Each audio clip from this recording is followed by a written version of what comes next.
Teďka už nahrávám. Kozo, ahoj, kde to jsme?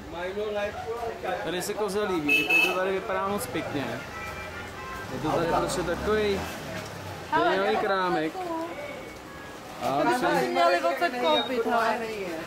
Tohleto. Opičího krále, tady všichni uznávají opičího krále. I tahle kráva možná. Takovýhle ulička mají zde prostě motorky, úplně jako by se nechumlilo, chodí krávy. A nevím co ještě, a vodí tudy mrtvoly, tyjo. Here? Yes. Ale my potřebujeme jít na ten gát nejdřív, chápeš? Je tam za chvíli, je to za chvíli.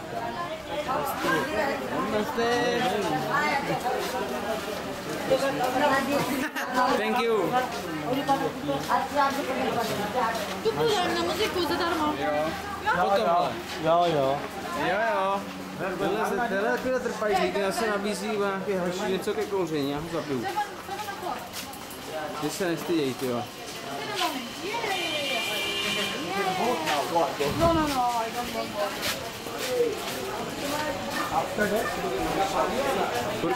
Furt se objeví nějaký černý kamarád, jo. Co pro nás má? Yesterday, I bought one car. Jo, tyhle rozpadlý čtvrtí tady má neony. Thank you, man. Pozor, pozor. Jedu jak hovada, řvou, tak musíš... No. Vidíš, pán na motorce tady prosíští. A další. How much this one? 10 rupee. Ty vole. To si musíme koupit něco takového. Tohle to, tady přesně tohle je svatý Jiří. A to je svatý Hanuman tady. Very nice. Yes. Co? To si musíme koupit toto. Jo, co si tady z toho koupíme? Tomu se říkají svaté obrázky, myslím. Jo, tohle to je svatý slon, čtyřrukká paní a opálená paní.